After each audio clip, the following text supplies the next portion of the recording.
Welcome to Preparing for AI, the AI podcast for everybody, with your hosts Jimmy Rhodes and me, Matt Cartwright.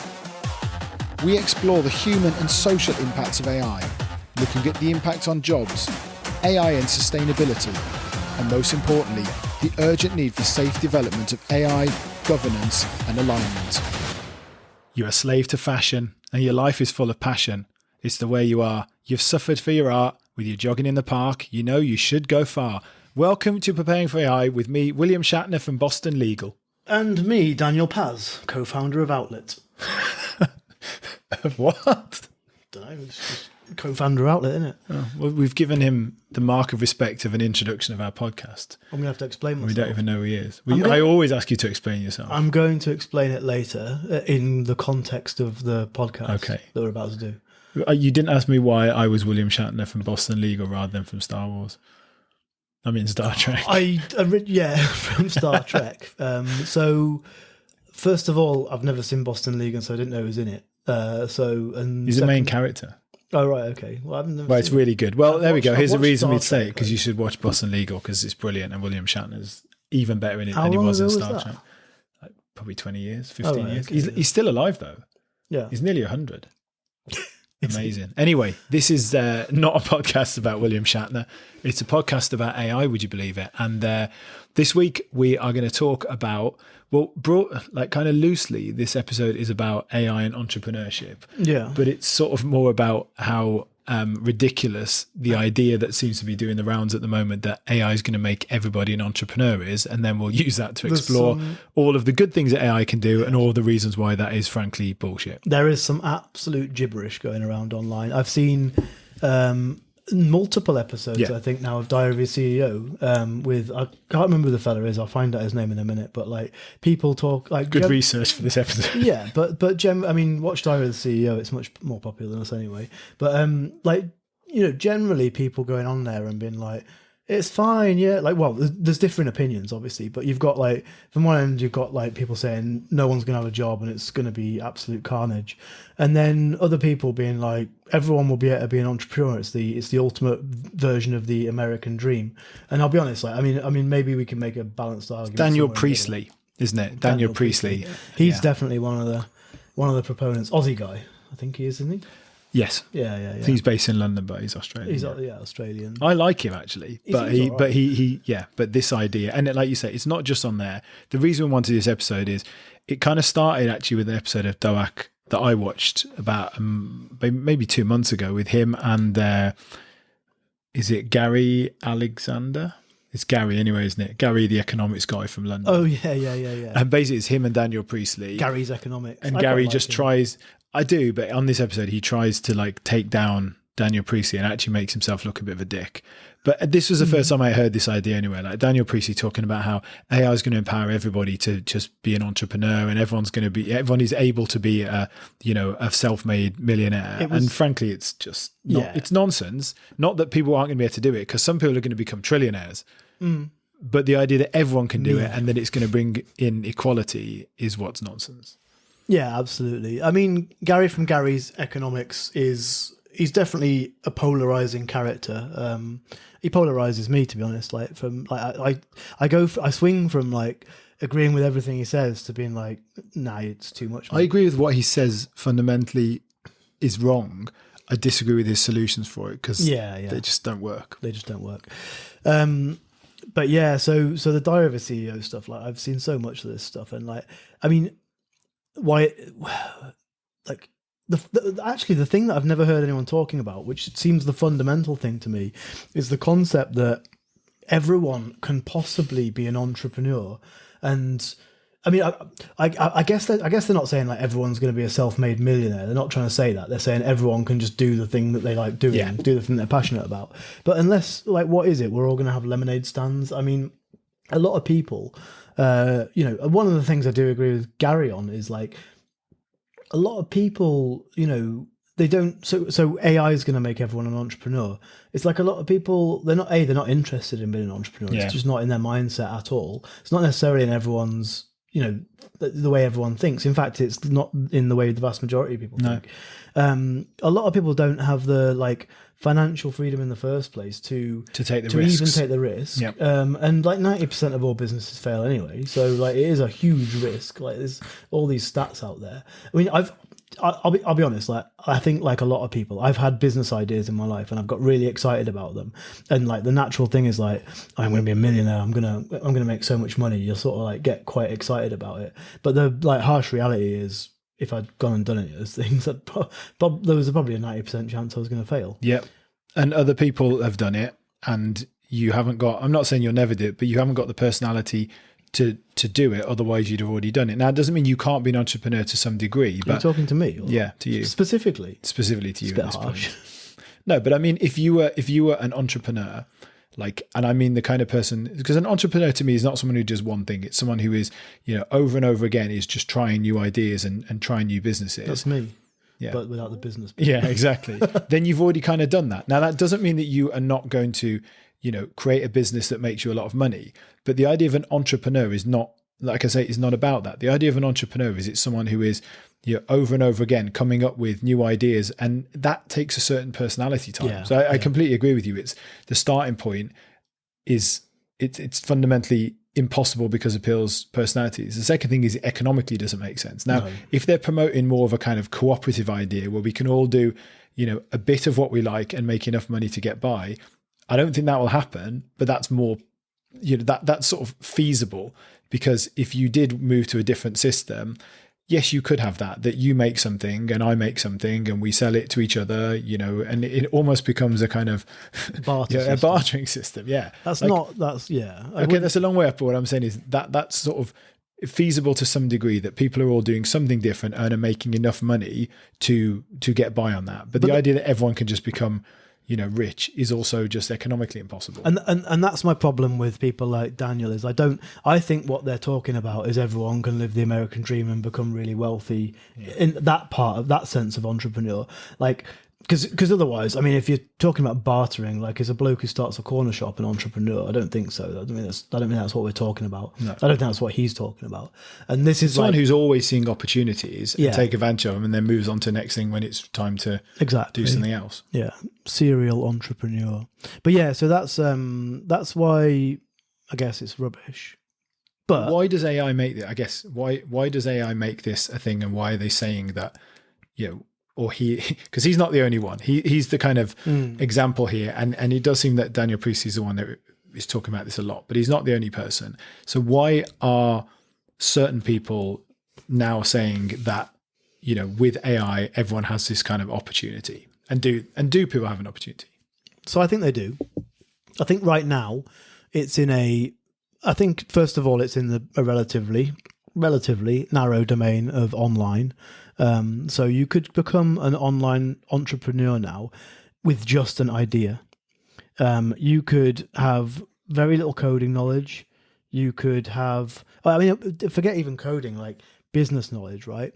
We're in a world now where if you've got an idea and you know how to use AI, which is not that difficult, you can sit down with your favorite AI, GPT or Claude or Gemini, and you can flesh out a business plan. You can methodically, step by step. I mean, you can just go on to let's just use ChatGPT. You could go on to ChatGPT and say, I've got this business idea. I think it's great. I think there's a gap in the market.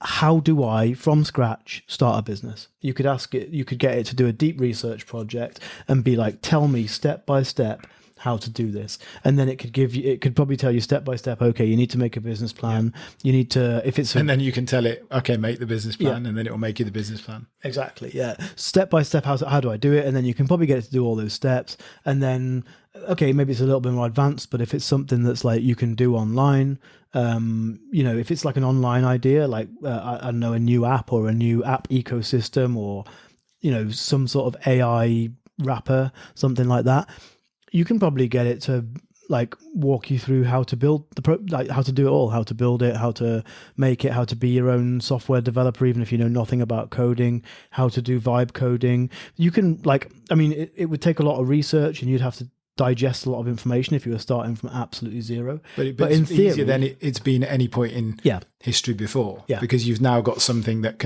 you can sit down with. You don't have to pay you have to pay a little bit of money for access to a frontier large language model, but you don't have to pay for someone to sit in a room with you and go through business plans and help you. You can just sit down in your own time whenever you want, go through with something that is better than you and has much more knowledge than you in all of these domains and areas, and help guide you through it. And it's actually something that we did the other day, because we had an idea, didn't we? We both went away, used deep research on different. You use Gemini, I use Claude, and we both got it with exactly the same prompt to come up with a report. And for both of us, it told us that we shouldn't do that business idea. Yeah, I think that's also really cool, because actually telling you, no, here's the reasons why this is not a good idea. One of them was we needed $300,000 to even get started. To get there started, was regulatory problems and regulatory issues. But like, that's also pretty powerful, because to find out what you can't do, maybe when you were talking about 90% of businesses failing, well, actually, like, here's the thing, it might help you to not start a business that's going to fail. Yeah, we might have gone off and done that, and I don't know, maybe we still will, but we need to do a bit more research. But and 300,000 is almost all of the income from this podcast. Yeah, exactly. We would be skint. We'd be starting from scratch again, doing a new podcast after that year of trying to build up our nest egg. But in that case, we did a feasibility study. Like, you can do all this stuff with AI, and this is the point, right? You can have a PhD level if you're using the top models, which, I mean, most of them have a $20 a month tier, which is like, I think for a lot of people is affordable. You can use deep research now on both Grok and I think ChatGPT without premium subscription.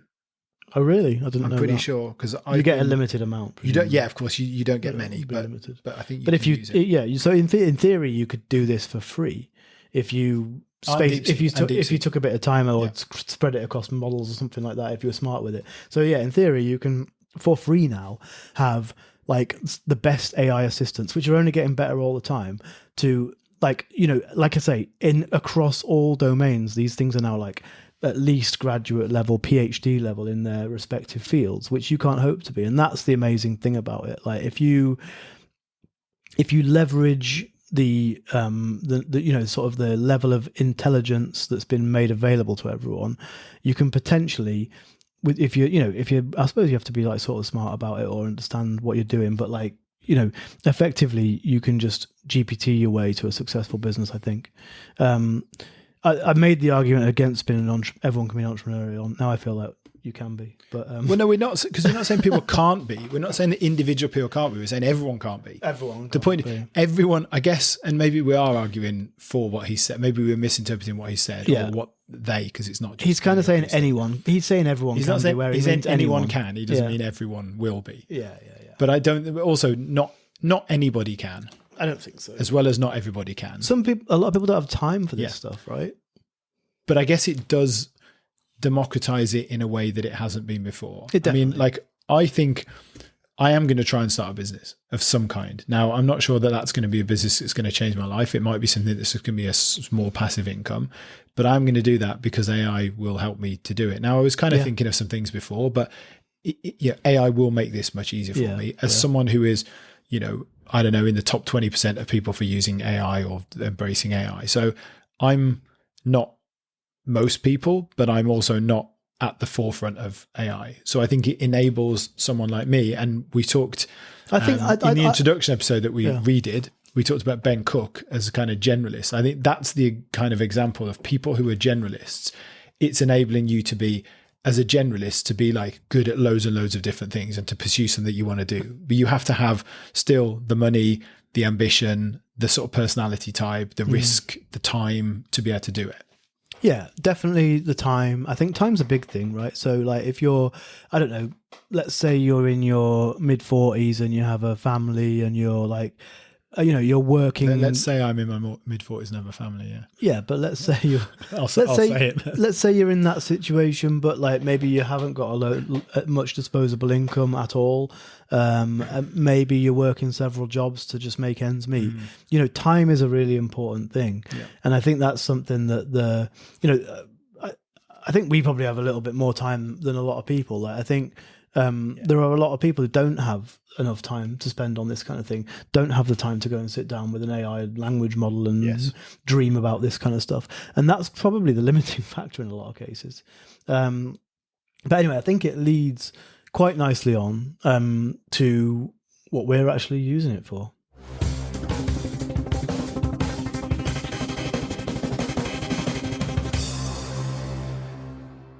Yes, it does.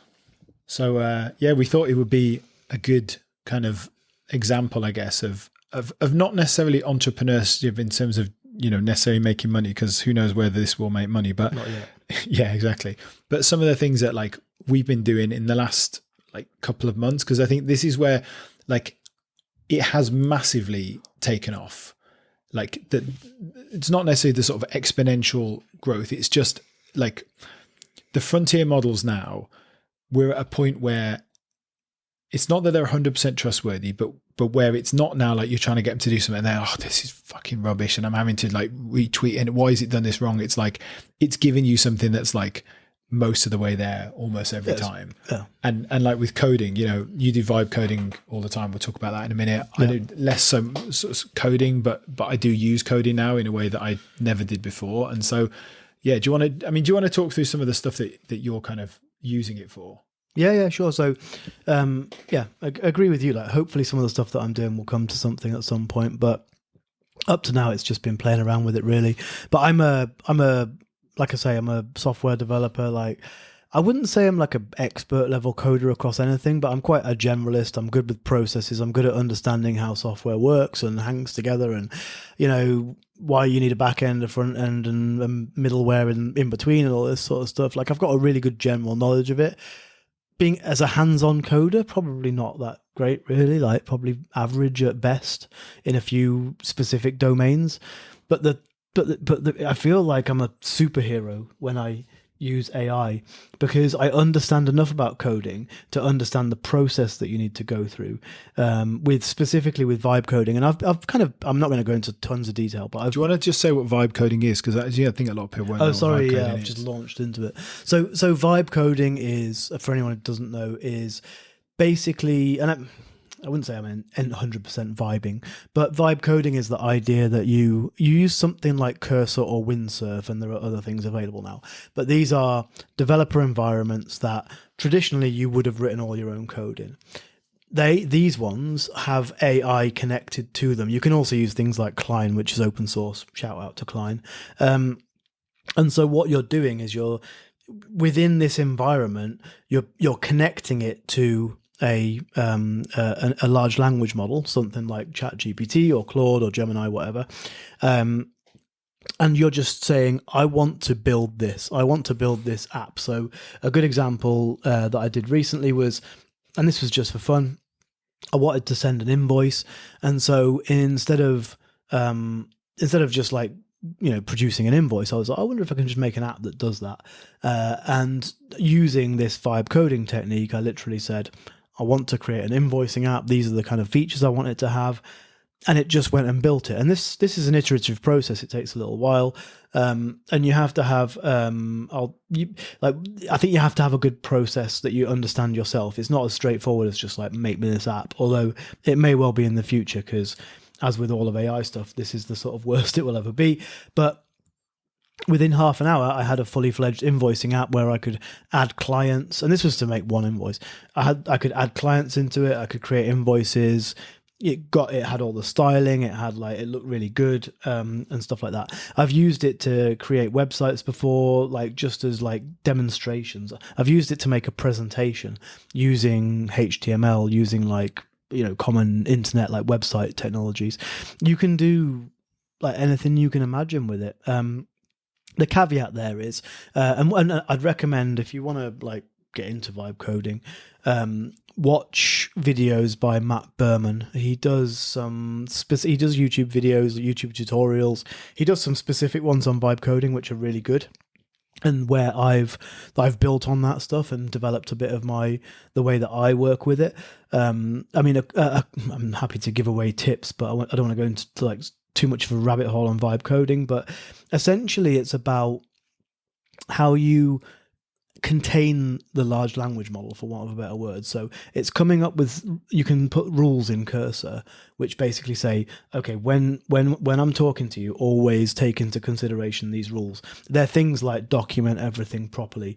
Always try to use your existing technology stack. Don't go off and like just install new technology stack and essentially create workarounds to a problem, which is quite important because these LLMs, you know, if you don't sort of constrain them a bit, they can go off and do things that are a little bit wacky. Again, I think these things will and are already improving. But yeah, like effectively it's something where it's a bit of a skill still. And I quite like that about it, because now I'm not writing code, I'm learning how to work with effectively something like like an employee would be, right? So like it's like I'm directing this LLM, this large language model, to write the code for me. But sometimes it goes off and does something a bit wacky, and because I understand enough about coding and all the rest of it, I can keep it on rails. Now I absolutely think you can learn all that stuff. I think it's probably a slightly steeper learning curve if you haven't written any code before and you don't understand anything about coding. But again, I think that'll get easier over time, and I think it's stuff that you can learn. But what's super interesting about it, like more than anything I've ever done with an LLM, it is like working hand in hand with another a being. I can't call it a person, but like a sort of augmenting. We use this word a lot about AI augmenting people. Yeah. And again, it's kind of copium, you know, sort of saying, oh, no, don't worry about your job. You'll just be working with AI and it'll augment you. But like to some degree it will. And in the short term it will. But that is exactly what's happening at the moment. I completely agree. Like I'm not doing the same as you. So maybe I'll come on to what I do in a minute. But that's the thing that I found at the moment. It feels like in the last month or two, it feels like you're working with it rather than just like you're telling it and then you're hoping that it does it. It's like you're working side by side. Yeah. Totally. That's the quite exciting thing about it. Like it really feels like you're working together to reach some objective, and you're both playing a part in that. And I like that. And I will be sad when I get taken out of the loop completely eventually, or if. Yeah. Bombshell. Bombshell moment. Yeah. I mean, that's probably the best example. I've got loads of other examples. I think the biggest suggestion I would make to people is, if you're talking to AI nowadays and you want to sort of like figure out how to do something, AIs have been around for long enough that you can kind of use these meta prompts. So you can say, I want to work with AI to do this. How do I do it? And just teach yourself. I want to prompt AI to do something, but what's the best prompt I can use? And also consider using, I mean, they all have different names for them. So GPT have something called custom GPTs. Like with GPT, it can also learn you and sort of, it keeps memories about you and things like that. Memory, yeah. I think Gemini has gems, Claude has projects. Have a little play around with them. If you play for the premium models, which I think you have to use a lot of these features, usually. But have a play around with them, because these are things where you can create your own little custom AI that basically has its own system prompt, which means it will have its own personality, behave a certain way. And again, if you don't know how to do that, I'm not going to explain loads of detail here, but you can just ask AI how to do it. Like I so commonly now, instead of like writing a prompt, I'll be like, this is what I want to achieve. How can I best prompt an AI to do that? And that'll be my first prompt. And then I take what it gives me, and then I use that to actually prompt the AI, because it's a sort of iterative process where to get the best out of it, you know, okay, I mean, the other way of doing it is like really think about what you want to get out of it.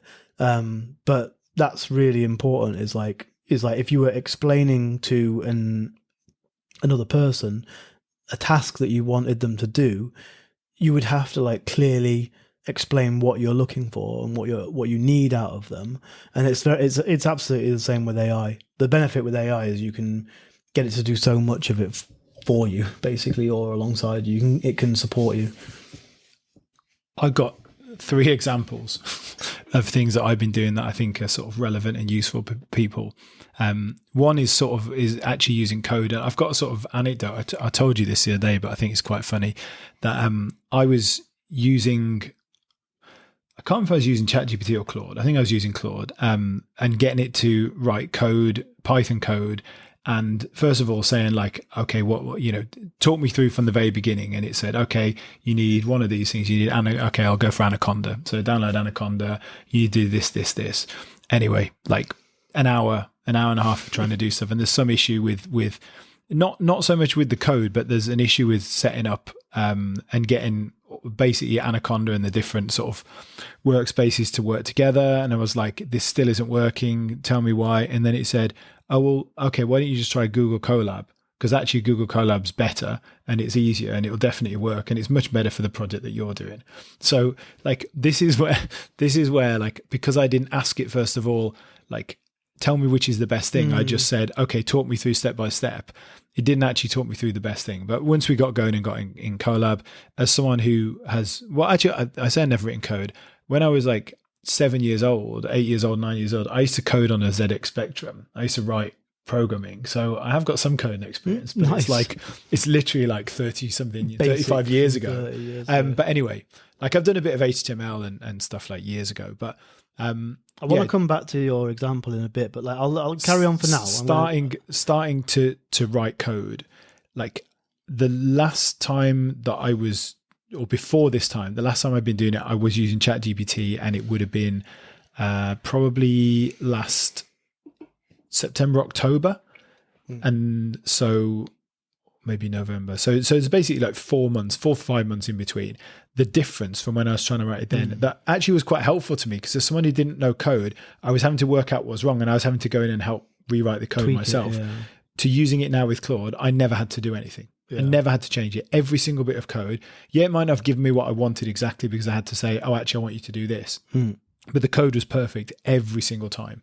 So this is a fairly basic thing. I was doing data analysis. So I was trying to, get data, quite big sets of data, of words, actually. Like, it was qualitative data. This is quite difficult to sort through, and to pull out patterns and pull out keywords and stuff like that. And I would say, like, what's a good way to do this? And it would recommend ways to do it. I'd say, yeah, okay, I want to do this, and I want to put it in this format, and it would give me the code to do it. So like, as someone who was working on a project that was not, related around making money, but was related on data, like, as someone who doesn't really have a coding background, I was able to get it to just give me Python code and do it. I mean, that sort of, for me, was mind blowing how much it had progressed in 4 or 5 months. Yeah. And you say give you Python code, but like, not only give you Python code, but walk you through on Windows or whatever platform you're on, like how to install Python, how to get it up and running. So like, pretty much like, so you could say, I don't know anything. I don't even know what Python code is. Tell me what it is. Right.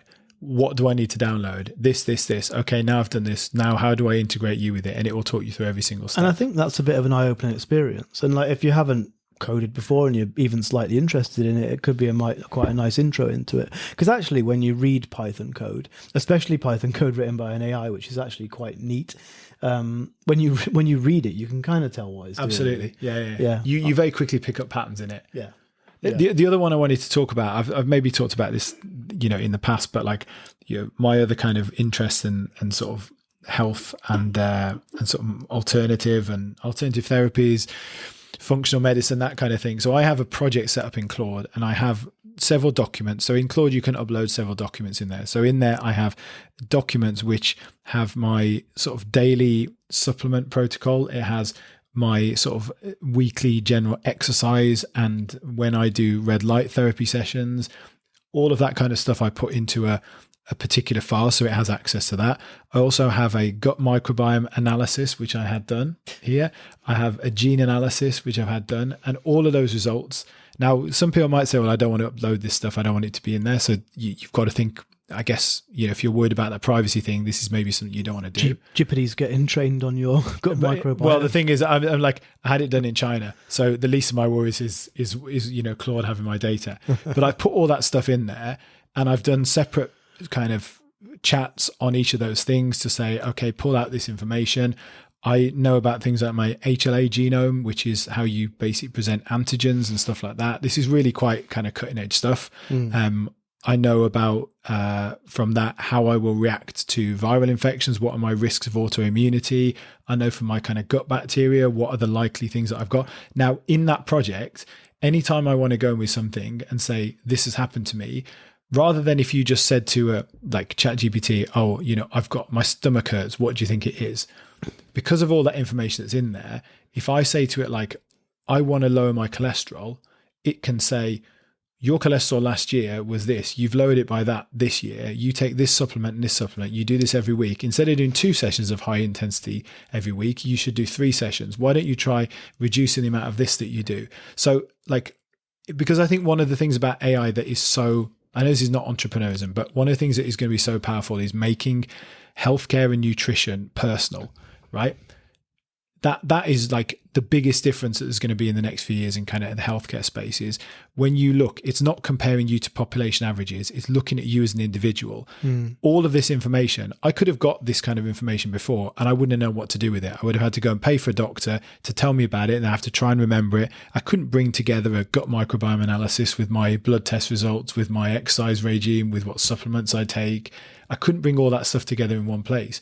But by having it in one place, it has enough personal information. Now, I'm not saying it's 100% accurate. I was going to say, of course, that's my question. It's not going to be 100% accurate, but it's more accurate than anything else.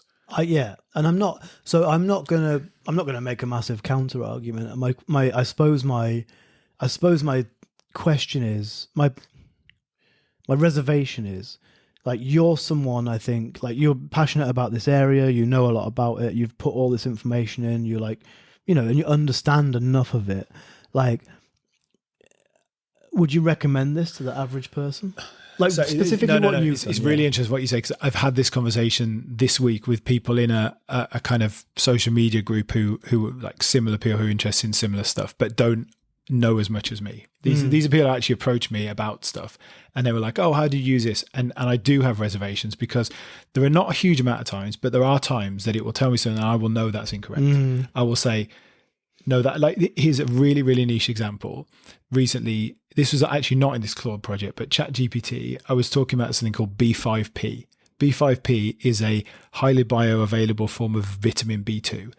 And ChatGPT started talking about it as vitamin B5 because it picked up the B5 at the beginning. Now, B5 and B2 are completely different things. They might be called B, completely different things. Most people would not have spotted that. Yeah. But I know what B5P is. So I think...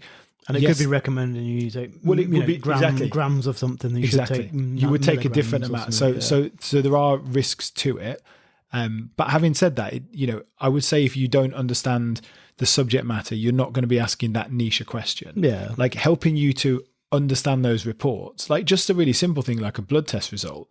When you get a blood test result and it's got arrows up and down, you don't know what it means. You can ask it. You can put that information in or you can track changes.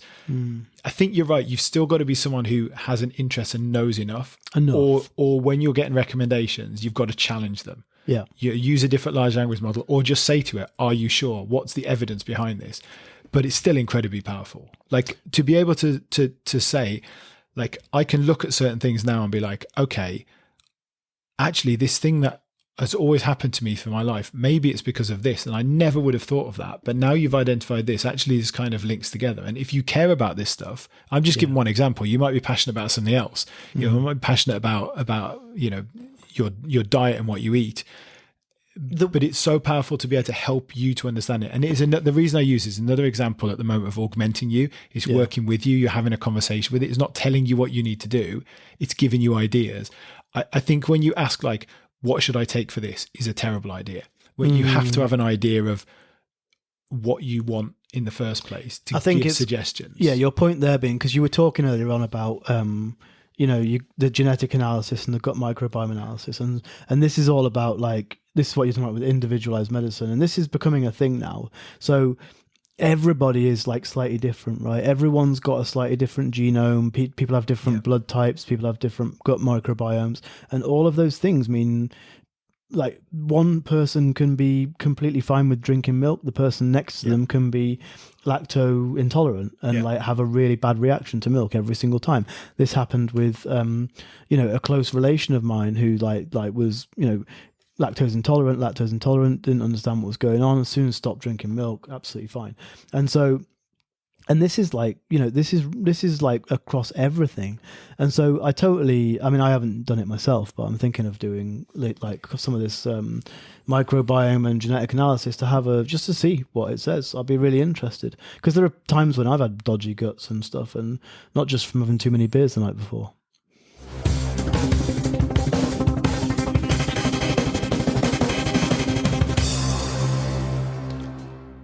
Okay, well, if everyone's not going to be an entrepreneur, just in case, anybody can, but not everybody will. And this is the podcast for everybody. And people are not going to make money by either.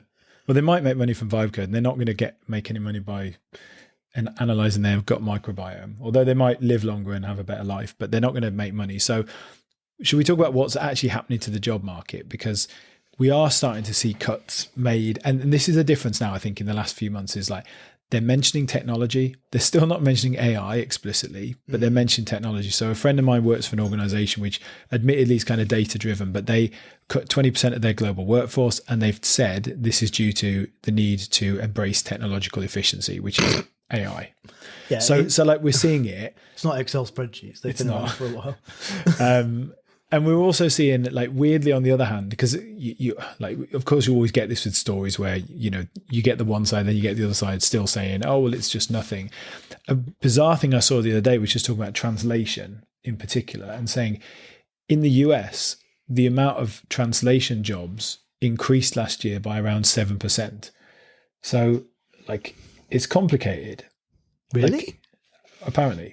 Okay. I mean, this is a stat, so it could have been invented by an AI. Yeah. So I don't know, but we there was another stat, wasn't there, about computer programmers, and it was like, massive job losses, and it was 2.3%, which is not nothing, but it's not catastrophic job losses. So my point is, like, they said that like the job losses had increased by 30%, but it was like from the baseline from 2.3% to 2.5% or 6% or something.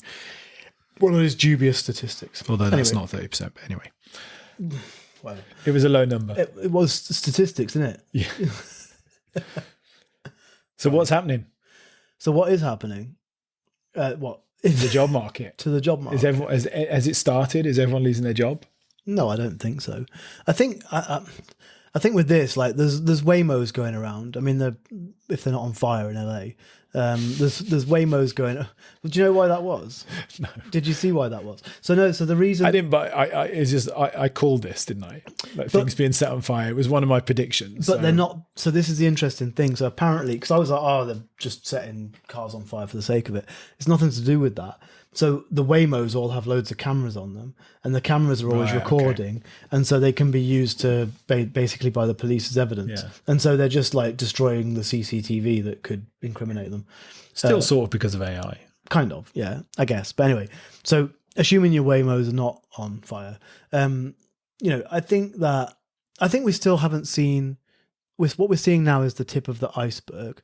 Like, the first companies that definitely made huge cuts, there was Twitter, Facebook, Google, and Facebook have openly said, like, they're getting 20-30% of their coding done by AI now. We talked about vibe coding in detail earlier on. I mean, why wouldn't these massive tech companies that are building the AI models like be at the absolute forefront of this? And so that stuff's going to trickle down. Admin jobs, like, I'm using AI at work now to do admin stuff, like 100%. Like, I'm using AI to do admin stuff. Like, it's trickling in everywhere, and it's like, okay, right now I think we're still right now at the point where almost all of it is somebody using an AI to do something and to save time. Right? So that's quite a manual process still. It's like you're telling the AI what to do. You're going to get agentic AI very soon. Agentic AI is going to change the whole landscape. Agentic AI is the start of AIs that you can just say, okay, I basically farm 20% of my job out to you now, because 20% of my job is admin. Yeah. And arguably you could possibly do that already through automation and all the rest of it. But this is easier. This is like, it's democratizing automation is what agentic AI is. Absolutely. Yeah. You don't have to be a developer anymore. You just have a chat with an AI that says, yeah, I can do that for you. And you plug it in and away it goes. And then 7 months later, it can work for longer without supervision. Yeah. Very much like I don't know what you'd. So okay, so if you say, for example, you take someone on straight out of university, they need a lot of supervision. Yeah, to begin with, they can probably work for like half an hour to an hour on their own before they come back to you and they're like, okay, what's my next task, right? And then as you go on and you become more senior, you can work for days on end without any instruction from your senior manager, right? And that's the trajectory that this AI is on. It's literally exactly the same. You know, you're going to get these AIs, agentic AIs, that are going to enter the market, and they're going to keep coming back to you and be like, okay, so what do I do next, boss? So what do I do next? But then in 6 months' time or a year's time, they're going to go off and just get on with stuff. And do a lot more stuff, because they'll be so efficient in how they do it. And so it doesn't answer your question. No, it doesn't. But like, it's very political at all. But we are already seeing, like, I think we're already starting to get used to seeing news articles that talk about AI is automating this, job cuts have been made because of technological efficiency. A lot of stuff around, we're not recruiting anybody else, we're doing a job hiring freeze because X, Y, and Z.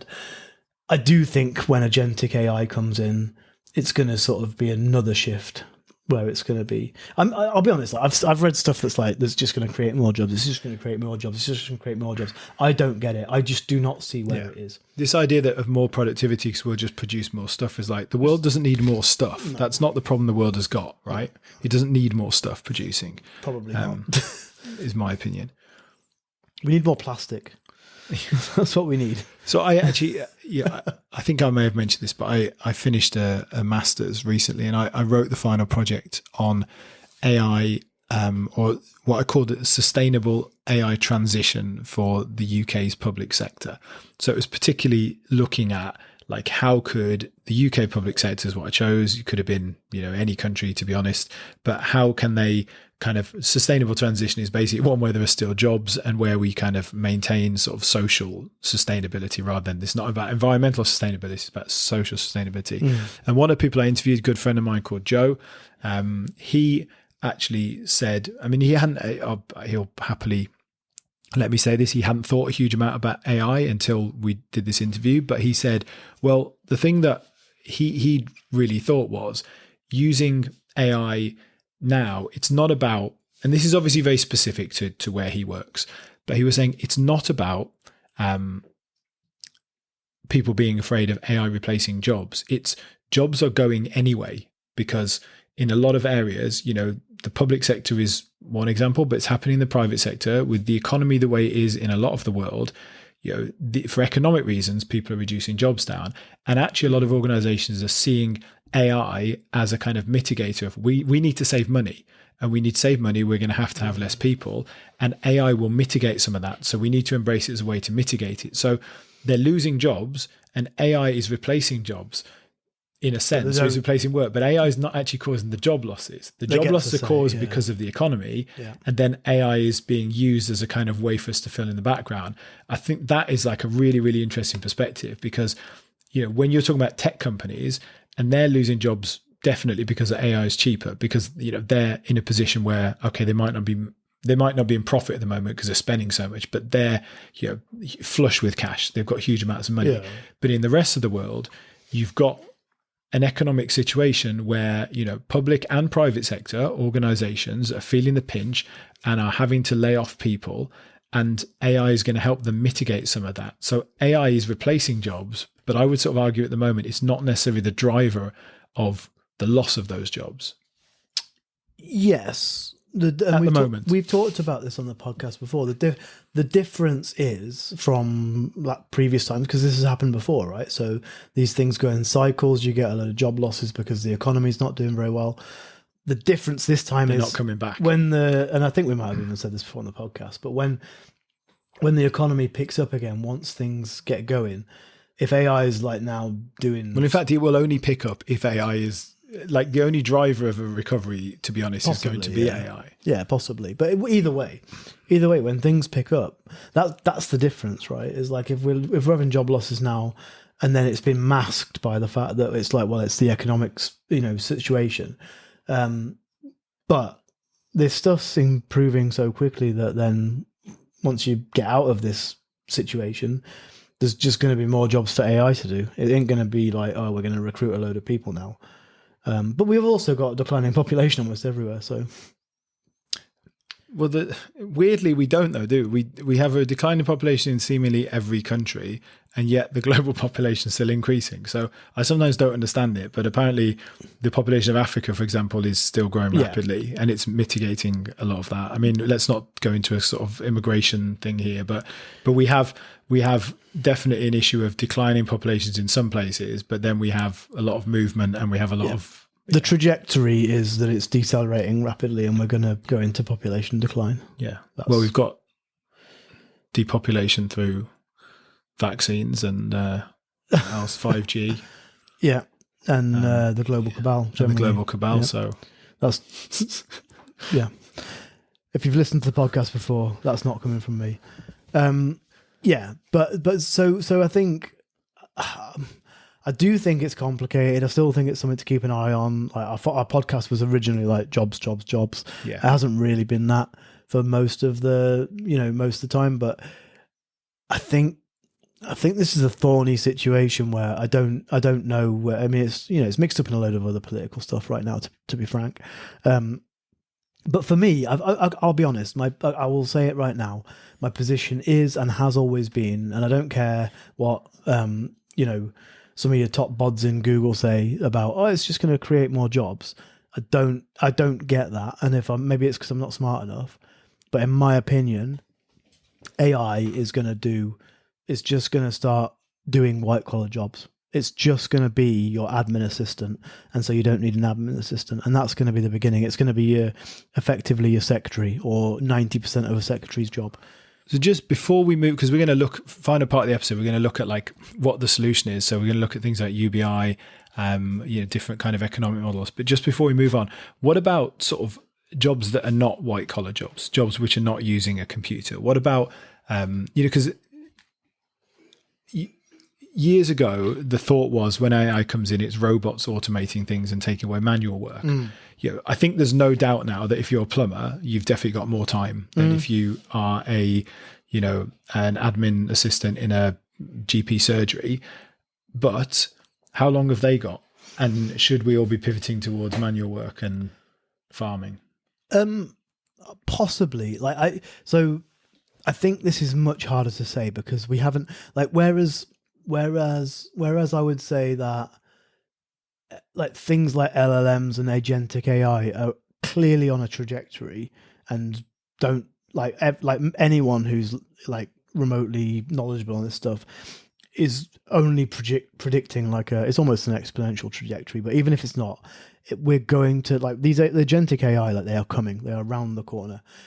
With robots, it's less clear because it's really quite difficult to create robots that can have sophisticated interactions with the physical environment. Plumbers are a really good example, right? They're like just about getting robots that can stand in one place and stack dishes in a dishwasher or something like that, as some of the examples that we've seen. They are nowhere near the fidelity that you would need to have to be in a narrow crawl space plumbing, basically, to use that example. And we're not going to go into too much detail, but I still think the biggest barrier for all AI adoption is trust.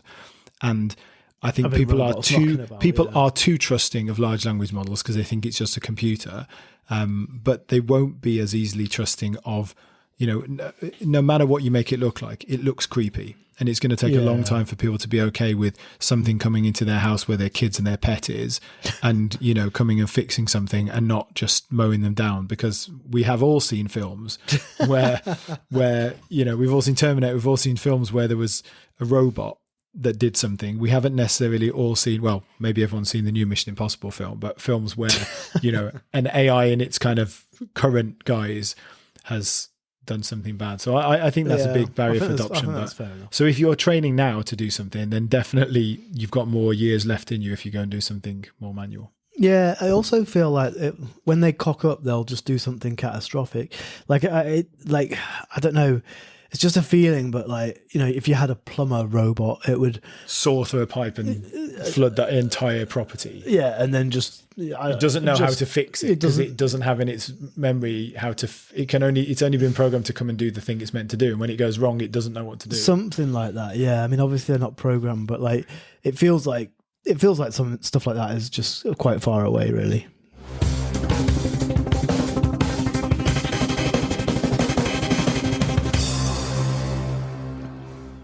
So I think this is the most fun bit, actually. So I titled it "Why UBI Won't Work," but then you said you think it will. So maybe it will work. But we had an episode where we talked about it. So UBI, Universal Basic Income, or NBI, National Basic Income. The idea is basically you have a set amount of money and everybody gets that. So, certain cities and countries have experimented with this. So let's give an example. In the UK, let's say every individual gets £20,000. That's their baseline. That's a universal basic income for every individual. You fund that through, basically taxes on AI or through sort of productivity gains and the fact that AI makes everything cheaper. Everyone gets 20,000. Doesn't mean people can't have more. You can go and work and earn extra if you can, but you have enough to be able to live. So that means that we don't have people, ideally, who are living in poverty. We have a better sort of floor for society, but in a sense we'd probably then have a lower ceiling because most people can't push themselves up. So you get a more equal society with the UBI. I think it won't work. And I think the Useless Eaters episode you can go and listen to is one of the examples why. It creates a class of people who are not contributing. And then I think whether there's a global cabal or not, there are at least, exists a fairly powerful part of society that would not want and doesn't like people who are not productive and contributing to it. And therefore, I think it's not sustainable. I also think for countries like the US that are just built on this idea of, you don't get anything for free, you work for it. They don't have a social model. It's very difficult to imagine that kind of happening. But I think you maybe slightly disagree. So why do you disagree? Or do you? Maybe you don't disagree. I do disagree. For starters, referring back to the experiments that you referred to, and for different reasons, they've succeeded in different ways, but there have been experiments into UBI. Small scale. They are small scale, yeah. I was going to literally say that. I was going to preface it with small scale. But yeah, there's been a study in Finland, and obviously all of the Nordic countries, they're way more sophisticated than the rest of the world already. I'm not saying that sarcastically, like they are kind of like, I think, leading the way in terms of some of the social experiments they do and things like that. I think it's fair to say, and quite sensible and leading on happiness indexes in general already. Even though it's pitch black for half of the year and they should all be committing suicide. Exactly. That's a very negative take, but yes, they're doing remarkably well. Sorry, I have to go back on that because actually, weirdly, they do have very, very high suicide rates at the same time as they have these happiness things. So it's a bit of a sort of, maybe it's just like everyone's knocking themselves off and the rest are actually happy. Well, no, I think like genuinely, I think like I'm joking, the 24 hours of darkness, it does have an effect, yeah. But then it's mitigated by the stuff you're saying, which is a social system that is better and a more equal society. Like that's the thing. The socialist countries like that have a more equal society, don't they? Yeah. They're super progressive. I mean, the example of the Finnish. Finnish? Yeah, it's Finnish. Yeah, right? Finnish. Focusing on well-being. They had 2017 to 2018, 2,000 unemployed individuals, got a monthly payment of €560. It found modest impacts on employment, but participants reported lower levels of stress, better health, higher levels of life satisfaction and confidence in the future than a control group. One other example, in the US actually, Stockton, California, and this is really interesting, but sort of at odds with what we're talking about, because we're talking about there's not going to be any jobs, so we need UBI. But from 2019 to 2021, 125 residents got £500 a month for 2 years. It showed that unconditional cash payments had a positive impact on financial stability, unsurprisingly, I suppose, and employment, though. So full-time employment amongst recipients went up by 12 percentage points. Improved mental health, decreased rates of anxiety and depression. And I can imagine that. So like people who are sort of really struggling in and out of employment and all the rest of it, and then just constant pressure to just be able to get by. Take any job, and I know people not even be able to get a job. Take any job you can, and then be like in a job and be unhappy. I can imagine being given. Also, don't know whether that job, like no security in that job, so you're constantly worried whether that's the last week of your work. And I can imagine being given like this sort of basic level of like $500 a month, and then maybe you can just take a little bit longer and find a job that's a bit more appealing and sort of like just not be so worried and not be like so worried. constantly on edge about it. Yeah. So I think, I mean, obviously we're talking about a world here where arguably there aren't going to be any jobs, and so UBI is all we have, and which is a very different situation to what they're talking about here. But I think fundamentally, like, if you take the money out of it, what is UBI about? UBI is about that, right? It's about not having the fear of like being like, forget the money aspect of it. If someone could say to you, don't worry, you're not going to be homeless. You are never going to be that, you're never going to sink so low that you're just going to get kicked out on the street. You're going to be homeless. You're going to have no access to medical. You're going to have no access to anything. Like, it's almost like just a basic level of, you're going to get looked after. It's all right, bro. Whatever happens, you're going to be okay. And that part of UBI, I'm like, well, why wouldn't you do that? I don't disagree. I just, like I say, I think it doesn't work because I think it, like, on the one hand, I think there are just too many people who would be against the idea. Look at how many people are against the idea of like freeloaders. They don't like people who are not contributing. And I think I can see a model. So this is, I call this jokingly, because when we talked about this the other week, I called it new communism, right? And the reason I called it new communism is I think, like, when we talked about this and said like, oh, well, you can't pitch the idea of communism to Western people. I said, look, I'm not pitching communism because communism didn't work and it doesn't work. But the fundamental idea behind communism, if you really strip it back originally, right, about communism is it's supposed to be about being fair. It didn't work, but it's supposed to be about being fair. So this idea, new communism, that I can see of possibly working, although it would be a rocky journey to get there, is that people get that universal basic income, but they still have to contribute something towards society.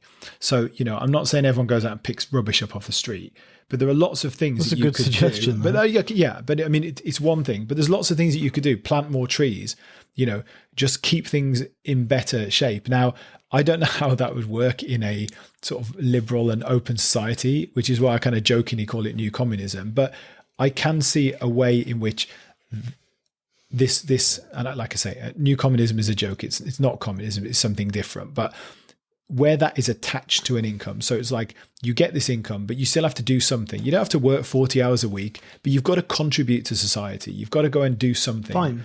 That, absolutely fine. I think, is a way that it could possibly work, because you're not creating then a class of useless eaters. You're then creating a class of people who are contributing something to society. And I think that makes it more sustainable. And I totally agree. So if the concept of UBI is we just give people cash and forget about the problem, absolutely. I totally agree with you. If the concept, and this is where maybe like, maybe I didn't fully explain myself, but if the concept is AI is going to do a lot of the, maybe not even take. You say it's going to take all jobs. We don't think it's going to take them all. Let's forget take all jobs, but like maybe it's going to automate a significant amount of the relatively administrative stuff that can be automated, plus even some more, like even a lot of white collar jobs. But let's say it's going to automate a massive amount of jobs. The answer is not just like throw a bunch of cash at society and forget about it. Yeah. Absolutely not. It is about how do we transition to exactly what you're talking about, like educate people. Yeah. Like it starts with education, right? So, and this is, we probably don't have time to discuss all of this, but it starts with changing the education system. The education system right now is all about preparing you for a job later in life. So what does that education system need to look like? It needs to be preparing you for something different, right? And I'm not going to say I have all the answers, but again, like coming back to what you said, like contributing to society, like that's something that education should do already and people should be doing already. But maybe that's part of it. Like how do you, because people want purpose. I totally agree with that. And so, rather than being paid to go and pick litter on the street, it's like, well, you get given cash. Everyone's just going to do that. Everyone's going to contribute to it. I would say all like really young kids. Like I think of my daughter now, who's not yet 6, but like she talks about things like recycling, and I kind of say to her, well, actually what we need to do is not have the waste in the first place. But like she would want, like at this age, she would want to save the world, right? She would love the idea of making the world a better place. And as you grow up, you move away from that because you're like, oh, actually I need to do this to earn money. Like in a sense, if you could keep people having that purpose of being like, you can pursue the purpose that you want because you'll have enough by doing that. You can be idealistic. Yeah. And if there is not many careers in the world that are going to earn you loads and loads of money, most people actually, like, the reason you want to earn more and do more actually is because that's kind of, to get by, you're competing with people. If everyone is on a lower, sort of got a lower ceiling but a higher floor, and there's a smaller space in between there, it's easier for you to be kind of satisfied with less, with having enough. To like to not be rushing around and like have to, someone tries to talk to you and you just have to sort of like go, yeah, but I'm just too busy, and you have to rush off and do the next thing all the time. Yeah. Like, and so I don't know, like it sounds to me like this is where it's getting a bit too idealistic and rose tinted glasses and, AI utopia, but like a world where like people aren't in a rush to run around because they don't have to get to the next appointment all the time, and so you can just be a little bit kinder to your fellow person. Well, AI has the sort of possibility to make the world more equal. It also has the possibility of making the world incredibly unequal.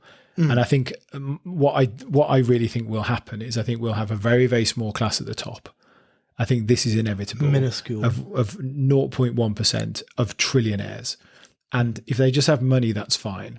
If they have power, this is a problem. But then below that, I do think that for most people growing up now, the ceiling of what they can earn and own and have never going to be able to break out. Is going to be lower. But I think the floor hopefully is going to be higher. And therefore, for people like our generation who've grown up in this world, it's going to be quite difficult to adapt to that. For younger people growing up, if you can create that society, it's going to be rocky for a generation or so, but you potentially then have a better world where, it's not about just seeking more endless stuff for the sake of it. Because actually one thing is like, the world has been driven to sort of this consumer capitalism because that is how the ruling classes make money, right? Out of people. But actually, if the argument is, well, actually, they don't need people anymore to make money because they don't need consumption because actually they just need control over AI and production, then actually it's sort of like they don't need to take advantage of people so much anymore. This sounds like the Hunger Games, man. Well, that's the dystopia. The more you describe it. Well, no, like it sounds like it's like the Hunger Games, but where they don't make poor people fight each other. Like it's so close though. Yeah, it's on a knife edge. Well, you know, Elysium or like I come at this from the point of view of I don't think it's going to end well. No. So yeah, maybe that is the case, but. In Time was a favourite of mine. I think I've mentioned it before. Like, if you haven't seen it, it's quality. Justin Timberlake. I have seen it. Yeah, I have seen it. Yeah, I have seen it. Anyway, my final idea on this, like, I just as one alternative everything model. you've just said sounds like that, but like just the nice version. Yeah. Well, this is where I hope it will be. I'm trying to be more positive today than usual. The final idea that I had on this was actually just. I have mentioned this a while ago on a podcast because I heard this quoted from and I can't remember who it was now, but it was someone who was I think working with Trump or someone in Trump's. They'd been advising some part of the Republican government anyway, but they had because this is why this was quite surprising.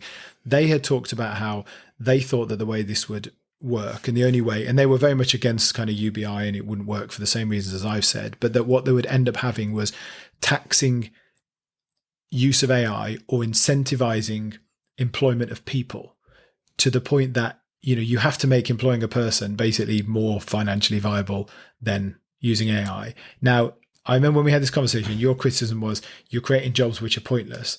Well, maybe that's the case, but there are lots of jobs in the world, particularly we've seen this, maybe less so now, but in China over the years, people who have got jobs because they need to create jobs. So it's not something that's never happened before. It would be unusual for the US, but it's not a case of this is a best case scenario. It's, well, is this more feasible and more acceptable than the scenario of everyone not having not having anything to do. Maybe in the short term, but it just seems so like I don't. Well, it will be a reactionary thing in the short term. Yeah, because governments will panic when they realise what's happening. The long-term vision, and this is where, okay, so I don't agree with the idea that everyone can be an entrepreneur. I do agree that AI could create this incredible amount of creative freedom. And that creative freedom doesn't have to be capitalist, has to make money type creative freedom. This could just be, you're an aspiring artist. You can't make any money out of it in the capitalist world. So you work in McDonald's or Starbucks right now, but actually now you can just go and do that instead. And again, maybe this is slightly idealistic. Like if I say to myself, what would I do if I could just, within reason, do what I want, but not have a 9-to-5 job? I can think of so many things. You're not most people, are you? I don't think I am most people. I think I'm a lot of people, though. I think you underestimate how many people are like probably have a creative spark in them, and it's just snuffed out because they are, it might be they're really creative, but they're not really smart in other ways, and so, or they're not. I wouldn't even say smart. I don't think it's even smart. I think maybe not advantaged. Maybe didn't have the opportunities in life in other ways, and so they've ended up in this situation where they're just like working in a factory, working in a whatever. Like, it's just the situation. You're born in the town that's next to the place. I mean, I'm going back like 100 years in the UK, but you're born in the town that's next to the mine. And so you go and work in the mine. That's what. But like, you might be basically Einstein, but you're working in the mine because that's what you do. Yeah. Like, I mean, that's what I'm talking about. Like, I think you're underestimating people. But it's how you get there, right? That's the problem. And it's like, so let's look at and there's a sort of final point, I guess, here. Let's look at a situation which I think is sort of realistic scenario. Within the next 5 years, 20% of jobs are lost, right? That's never been seen outside of the Great Depression. No. So you have to react to that if you're a government. You're not just you can't just put in a UBI or any system like that, because that is a complete change of an economic model that it's going to take years for people to get their heads around and be able to accept. So in the short term, and the short term is quite a long time, how do you mitigate that? I think the reaction is you have to stop all these job losses. How do you stop these job losses? You have to make them unaffordable. That's the way to do it smoothly. If you don't do that and you don't introduce UBI, then to be frank, it goes the way of revolution, which is we've talked about before. Yeah. It goes one of two ways. Like if you make everyone unemployed and poor, you get a revolution at some point, and it's horrible and it's horrific, and out the other side you end up with something that's a lot closer to the utopia we're talking about. If you don't do that, then how do you get there? You get there by smart government planning, which almost never happens. It might happen in China, actually, ironically, but like probably doesn't happen in most of the world. And so, yeah, I mean, that's my answer. So it's a revolution. Well, I don't know if it is, but it might be. I mean, I think I've said this many times. I think it will be.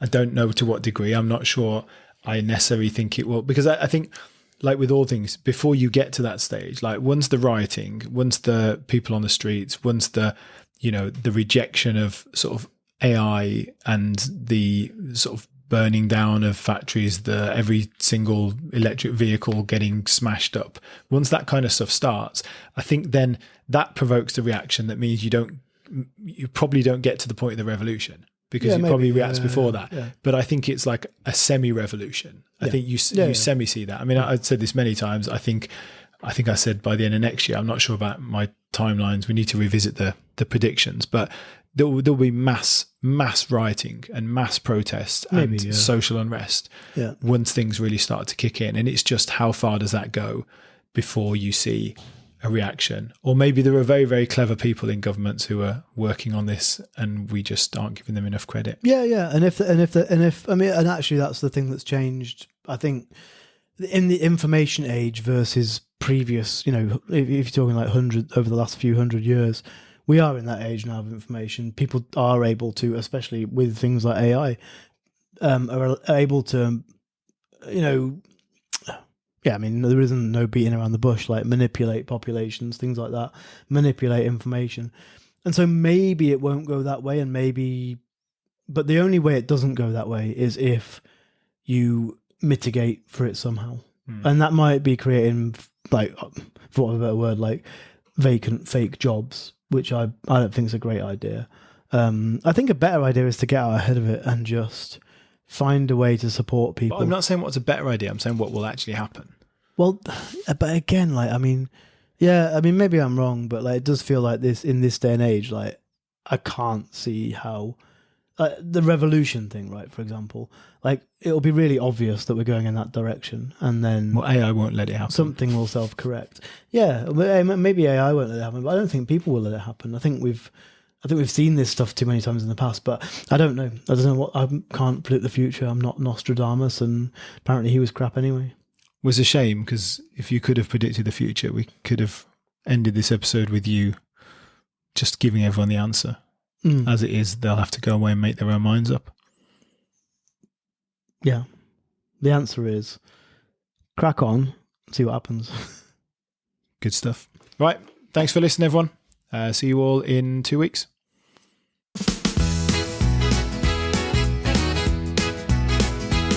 They say the robots are coming, gonna make us all rich. Every bloke with a laptop's gonna find his own niche. But I've been doing the math and it don't add up right. Can't all be entrepreneurs in the AI moonlight. AI won't make us all bosses, no, no, no. That's not how economics go. When everyone's the CEO, who's gonna work the floor below? Jimmy's talking about UBI, says it's the way. Give everyone some money, we'll be dancing all day. But Matt just shakes his head and says that's communism, mate. Won't fly in the West until it's far too late. I won't make us all bosses, no, no, no.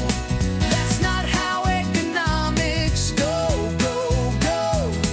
When everyone's the CEO, who's gonna work the floor below? Yeah, the machines keep on learning.